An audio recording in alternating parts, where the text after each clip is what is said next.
The Hunger Games: Sunrise on the Reaping comes out on November 20th this year in about 5 months. And while I've seen a lot of movies that come out this year and I've loved most of them, this is likely to be my number one. Both because of like it being my favorite series of all time and also just because of the movie itself. The casting, the color, it's beautiful. I also read the book, which I will not spoil, but it was absolutely devastating if you can't tell. With all the talk surrounding the recent trailers and teasers and the upcoming press run, which I'm so excited for, there's also been a lot of worry about whether the new movie will be as good as Suzanne Collins' writing of the book. And this has been the case with basically every movie adaptation of a book, or really a movie adaptation of any previous movie, live action, animated movie, anything really. In an era where books have evolved to show modern takes on deep romances and science fiction and reflections of current politics, the transition of the most beloved books onto the big screen was honestly the smartest possible idea for both the book and movie industries. Really brought the two fan bases together. However, staying with how movies that are adapted from comics are meant to be different than the comics, which is why we can see the same movie based on one comic done multiple times in multiple different ways, but this is the same as normal literature. I feel like people don't understand that while movie adaptations of books are meant so that the ordinary people can watch the book without wanting to read the book, and so people who read the book can actually visualize on screen what's happening, that's not the only reason. At least it isn't anymore. These adaptations have almost become a retelling, hence why changes are always made. And while I agree there's always going to be changes made that the target audience that have read the book aren't gonna like because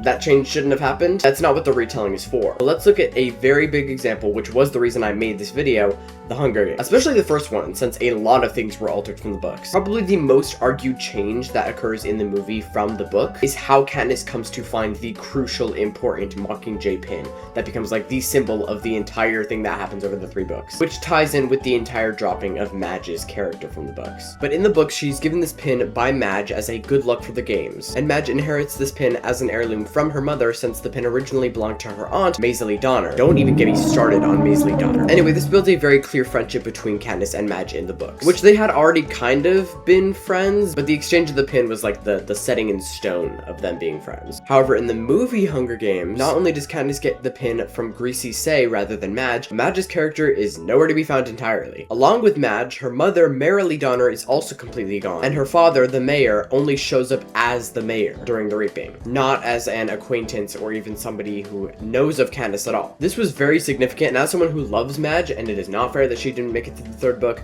justice for Madge, you have to look at the filmmaker and the screenwriter's perspectives. They had a set runtime that they wanted to make this movie, since the runtime of a movie can change how it performs entirely. And had they included everything that was in the books, the runtime would have been kind of wonky. If they kept Madge and Gale and Greasy Say and Prim as all significant parts of the story before the Reaping even started, the viewers of the movie that hadn't read the book, which was a large portion of the viewers, would have been bored very quickly and would have been a lot more likely to not even watch the full movie because the Reaping wouldn't have even started yet because it would have been postponed to a later time in the movie. Another part of the movie that was changed from the books that fans usually get a little bit iffy about was the difference in Peeta's charm. Don't get me wrong, it definitely shows up and tells viewers who he is, what with his interview and awkward laughter and kisses with Katniss in the arena. But in the book, there are many parts where they are together in the arena and Peeta is like messing with Katniss and charms her, since this is when he actually thinks that she's in love with him and she's not. These parts are significant to the book to show both Katniss's weaknesses as opposed to her strengths, and also to make Peeta a lot more likable and interesting as a character. Lucky for the directors of the Hunger Games, they didn't have to worry about making Peeta any more likable since they had the Josh Hutcherson playing him. However, I think the reason they omitted a lot of Katniss's like uncomfortable scenes was because this was the era of girl boss led sci-fi films and movies in general, which I'm not saying is a bad thing. I think that era was very necessary since it shifted the narrative of men should be the faces of action movies, especially sci-fi ones, and they also likely cut a lot of these parts for runtime as well. Just to call out, a large part that did change from the book to the movie was that the book was solely from Katniss's perspective because it was first person. And while the movie mostly focuses on her too, it also moves around to Haymitch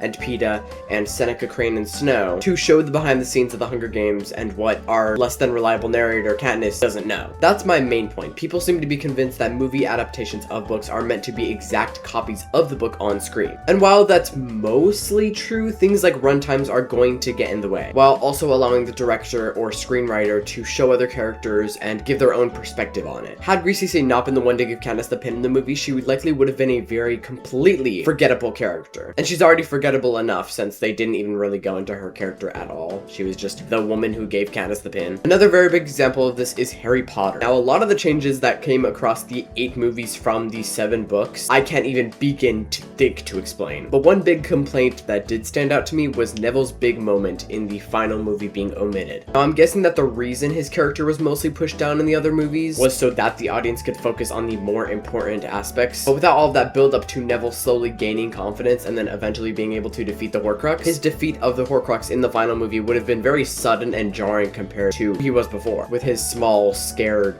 personality. And that's not to say that all of these movies actually look that much deeper and go into that much of a different perspective intentionally. I mean, many of them, especially Harry Potter and especially The Hunger Games, are missing major parts that I really wish were there and I personally would have put there. I just wanted to shed some light on how in many cases, changes in movies that are book adaptations is usually very intentional to gain the viewership of people who hadn't read the book. This also applies to the upcoming Odyssey movie directed by Christopher Nolan, which I don't know much about the Odyssey except for the many complaints coming out about the movie. The biggest complaint probably being the race change. I can understand disliking the movie's heavily blockbuster cast. I mean, I just made a video celebrating both bigger and smaller movies that cast smaller actors, since it is a lot more inspiring to upcoming wannabe actors. That being said, these are mostly great actors and they are blockbuster actors for a reason. And my problem is people barely even focus on who was cast, but more on the race swaps for characters like Athena and Helen of Troy, which I guess I understand disliking that they didn't cast any Greek actors for the Greek movie. But I'm sorry, I think getting mad over any race swaps, at least from a white character to a black one where the race had nothing to do with them as a character, and mind you, this is a fictional character, is completely stupid. The discourse over Ariel's race swap was dumb. The anger over Snow White's race swap was dumb. And maybe I'm out of line, maybe I'm wrong, let me know if I am. But the anger over Heathcliff's race swap in the recent Wuthering Heights movie was also very dumb, as the movie changed a whole lot more, and Heathcliff's race is literally ambiguous in the movie. Oh my god, be so for real. I can understand being mad, and I personally am also very mad about earlier books and movies that included black people when that was like a very rare and like